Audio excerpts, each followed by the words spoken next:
नमस्कार मंडळी, खास करून इंजिनियर्स, तुमच्यासाठी एक जबरदस्त बातमी आहे. IFCO म्हणजे इंडियन फार्मर्स फर्टिलायझर कोऑपरेटिव्ह लिमिटेडमध्ये एक मोठी भरती निघाली आहे. ही संधी इतकी खास का आहे आणि कोण कोण यासाठी अर्ज करू शकतं, हे सगळं आपण पुढच्या काही मिनिटात सविस्तरपणे पाहणार आहोत. यशस्वी करिअरची सुरुवात जॉब ऑर्बिट मराठी सोबत. सगळ्यात आधी बघूया ती गोष्ट जी सगळ्यांनाच आकर्षित करते, तो म्हणजे स्टायपेंड. विश्वास ठेवा, आकडा खूपच भारी आहे. तब्बल 65,000 रुपये प्रति महिना, आणि हे सगळं तुमच्या ट्रेनिंगच्या काळात मिळणार आहे. विचार करा, ट्रेनी म्हणून करिअरच्या सुरुवातीलाच एवढा चांगला स्टायपेंड मिळणं म्हणजे काय जबरदस्त सुरुवात आहे, नाही का? आणि ऐका, अजून एक चांगली गोष्ट, या पदासाठी अप्लाय करायला 1 रुपयाही खर्च करायचा नाहीये. हो, बरोबर ऐकलात, ॲप्लिकेशन फी 0 आहे. म्हणजे तुम्ही पात्र असाल तर बिनधास्त अर्ज करू शकता, कुठल्याही आर्थिक टेन्शनशिवाय. ठीक आहे, स्टायपेंड भारी आहे, फी नाहीये, पण ही IFCO कंपनी नक्की आहे तरी काय? आणि भरती कोणत्या पदासाठी आहे? चला, याबद्दल थोडं जाणून घेऊया, म्हणजे या संधीचं महत्त्व आणखी चांगल्या लक्षात येईल. तर IFFCOचं पूर्ण नाव आहे Indian farmers fertiliser cooperative limited. ही भारतातल्या खत निर्मिती क्षेत्रातली एक खूप मोठी आणि प्रतिष्ठित सहकारी संस्था आहे. त्यामुळे इथे नोकरी मिळणं म्हणजे तुमच्या करिअरला एक भक्कम आणि स्थिर पाया मिळण्यासारखा आहे. आणि ज्या पदासाठी ही भरती आहे ते आहे ग्रॅज्युएट इंजिनियर ट्रेनी, ज्याला आपण GET असंही म्हणतो. याचा सरळ अर्थ असा की तुम्ही नुकतेच इंजिनियर झाला असाल किंवा होणार असाल तर कोर सेक्टरमध्ये एंट्री करण्याची ही तुमच्यासाठी एक सुवर्ण संधी आहे.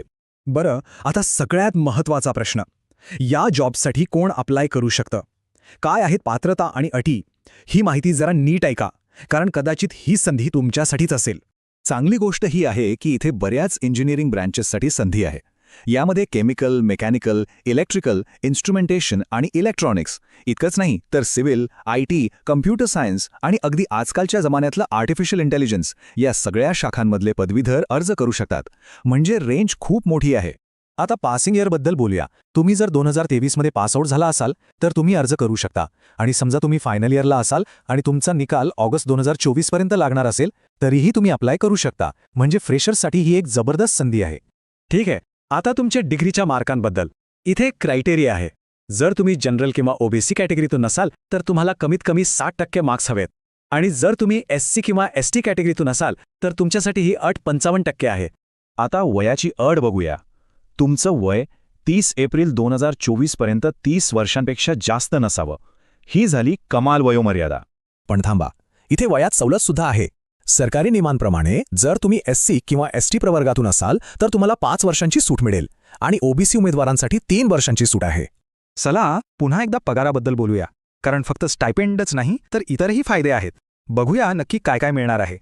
तर जसं मी आधी सांगितलं, 1 वर्षाच्या ट्रेनिंगमध्ये दर महिन्याला 65,000 रुपये स्टायपेंड तर आहेच, पण त्यासोबतच तुम्हाला घरभाडे भत्ता म्हणजे HRA सुद्धा मिळेल. आणि हो, कॅन्टीनची सुविधाही आहे, म्हणजे राहण्याची आणि खाण्याची चांगली सोय झाली. ओके, आता समजा तुम्ही अर्ज केला, मग पुढे काय? तुमची निवड कशी होणार? चला, हा नोकरीपर्यंतचा प्रवास कसा असेल ते समजून घेऊया. निवड प्रक्रिया खूप सरळ आणि सोपी आहे. फक्त 3 टप्पे आहेत. पहिला टप्पा आहे प्रिलिमिनरी ऑनलाईन टेस्ट, आणि सगळ्यात भारी गोष्ट म्हणजे ही परीक्षा तुम्ही घर बसल्या देऊ शकता. यात पास झालात की मग फायनल ऑनलाईन टेस्ट आणि शेवटी एक पर्सनल इंटरव्ह्यू. बस झालं. आता नोकरी कुठे लागेल असा प्रश्न असेल तर तुमचं सिलेक्शन झालं की तुम्हाला भारतात कुठेही असलेल्या IFFCOच्या प्लांटमध्ये पोस्टिंग मिळू शकते. यात महाराष्ट्राचाही समावेश असू शकतो, त्यामुळे ती एक शक्यता आहे. आता आपण आलो आहोत शेवटच्या आणि सगळ्यात महत्त्वाच्या भागाकडे, तो म्हणजे अर्ज कसा करायचा. चला तर, तुमची ही अंतिम पायरी काय असेल ते पाहूया. तर मग तयार आहात अर्ज करायला? चला बघूया तुम्हाला नक्की काय करायचं आहे. हे बघा, अर्ज करायला कुठे दुसरीकडे जायचं नाहीये. तुम्हाला फक्त आणि फक्त IFFCOच्या ऑफिशियल वेबसाईटवर जाऊनच ऑनलाईन अर्ज करायचा आहे. प्रक्रिया खूप सोपी आहे, काळजी करू नका. आणि ही तारीख तुमच्या कॅलेंडरमध्ये लगेच मार्क करून ठेवा. 30 एप्रिल 2024 ही अर्ज करण्याची शेवटची तारीख आहे. अजिबात वेळ घालू नका, कारण अशी संधी पुन्हा पुन्हा येत नाही.